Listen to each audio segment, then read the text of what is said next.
ഏറ്റവും നല്ല story teller ആരാ? എന്റെ ലൈഫിലെ ബെസ്റ്റ് സ്റ്റോറി ടെല്ലർ എന്റെ അച്ഛനാ. പുള്ളി അടിപൊളിയായിട്ട് കഥകളൊക്കെ പറയും.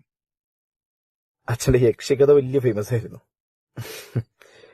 ഒരു ദിവസം എന്തോ കരയുന്ന കേട്ട് ഞാൻ സ്വപ്നത്തിൽ നിന്ന് ഞെട്ടി എഴുന്നേറ്റിട്ട് വല്ലാണ്ടങ്ങ് കരഞ്ഞുപോയി, പേടിച്ചിട്ടേ. പെട്ടെന്ന് അച്ഛൻ വന്നിട്ട് എന്നെ ചേർത്ത് പിടിച്ചിട്ട് ഒരു കഥ പറഞ്ഞു തന്നു. പേടിക്കണ്ട, അച്ഛനൊരു കഥ പറഞ്ഞുതരാന്ന് പറഞ്ഞു. പറഞ്ഞു തന്നതോ യക്ഷികഥേ. ഞാൻ ചോദിച്ചു, യക്ഷികഥയോ? ആ, പക്ഷെ യക്ഷിയൊന്നും ചെയ്യില്ല. ഈ യക്ഷി ചില ദിവസങ്ങള് പാലമരത്തിന്റെ ചോട്ടിലിരുന്നിട്ട് അലറി അലറി അലറി കരയൂത്രേ. അപ്പൊ ഞാൻ ചോദിച്ചു എന്തിന്? അപ്പൊ പുള്ളി പറഞ്ഞത് എന്താന്ന് വെച്ചാ, ഈ യക്ഷി ആ ദിവസങ്ങൾ ഇങ്ങനെ കരഞ്ഞാലേ ആ നാട്ടിലുള്ളവർക്ക് സമ്പത്തും സമാധാനം സന്തോഷമൊക്കെ ഉണ്ടാവുള്ളൂ അത്രേ. അതിനു വേണ്ടിയിട്ടാണ് യക്ഷി ഇങ്ങനെ കരഞ്ഞോണ്ടിരിക്കുന്നതെന്ന് പറഞ്ഞു. അപ്പൊ ഞാൻ ചോദിച്ചു, യക്ഷീനെ ആരാ കരയിപ്പിക്കണേ? അപ്പൊ പറഞ്ഞു, വലിയ 2 കാലുകളൊക്കെ ഉള്ള ഒരു ഭൂതം വരും, എന്നിട്ട് ആ യക്ഷീനെ ഇഞ്ചിഞ്ചിഞ്ചായിട്ട് കരയിക്കും. അച്ഛന്റെ തള്ളല്ലേ. ഞാനിതൊക്കെ കേട്ടിട്ട് കിടന്നുറങ്ങി. ഇതിന്റെ ഒരു റിയാലിറ്റി മനസ്സിലാവാത്തോണ്ടായിരിക്കാം. കൊച്ചുകുട്ടിയല്ലേ. പെട്ടെന്നൊരു ദിവസം രാത്രി ഇതെല്ലാം ആലോചിച്ച് കിടന്നുകൊണ്ട് ഈ യക്ഷി ഞാനങ്ങ് സ്വപ്നം കണ്ടു.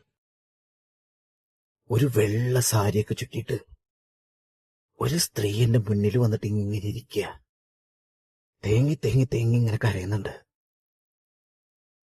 ഞാൻ വല്ലാണ്ടങ്ങ് പേടിച്ചുപോയി.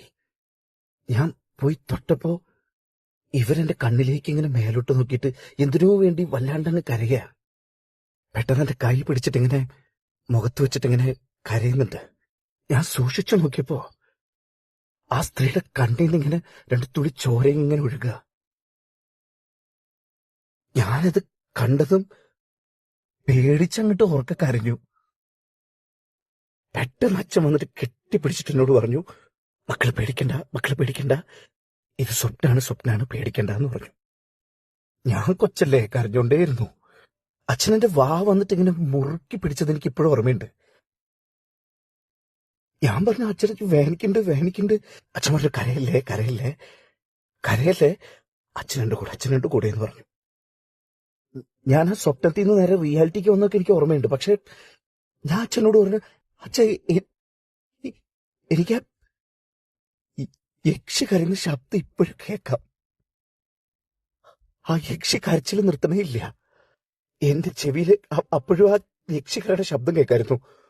അപ്പൊ അച്ഛൻ പറഞ്ഞില്ലേ, ആ യക്ഷി പാലമരത്തിന്റെ ചോട്ടിലിരുന്ന് കരയാണ്, ഒരാളും പുറത്തിറങ്ങാൻ പാടില്ല, നമ്മൾ മിണ്ടാതെ കിടക്കണമെന്ന് പറഞ്ഞിട്ട് അച്ഛൻ എന്നെ കെട്ടിപ്പിടിച്ചു. ഞാൻ നോക്കുമ്പോ ഞാനും അച്ഛനും ഒരു കട്ടിലിനടിയിൽ ഇങ്ങനെ കെട്ടിപ്പിടിച്ചിട്ട് കിടക്കുക. എനിക്കൊന്നും മനസ്സിലായില്ല. അച്ഛനെന്നെ ഇറക്കി പിടിച്ച ഫീൽ എനിക്കിപ്പോഴുണ്ട്. പക്ഷെ അപ്പോഴും ആരോ കരയുന്ന ശബ്ദം കേൾക്കുന്നുണ്ടേ. ഞാൻ നോക്കുമ്പോ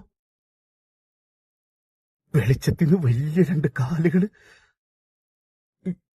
റൂം വിട്ട് പോകുന്ന കണ്ടു. ഞാൻ പേടിച്ച് വച്ചിട്ടിങ്ങനെ കിടന്നു, എന്റെ അച്ഛനെയും കെട്ടിപ്പിടിച്ചിട്ട്.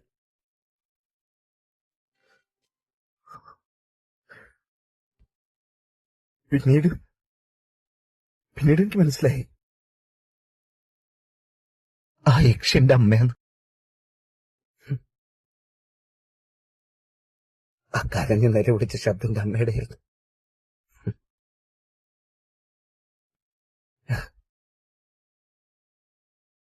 ശരീരം വിട്ട് ജീവിക്കുന്ന ഭാര്യയെ പറ്റിയിട്ട് ഒരച്ഛന് മകന് പറഞ്ഞു കൊടുക്കാൻ പറ്റിയ ഏറ്റവും നല്ല കഥ ആ ഒരു യക്ഷിക്കഥ.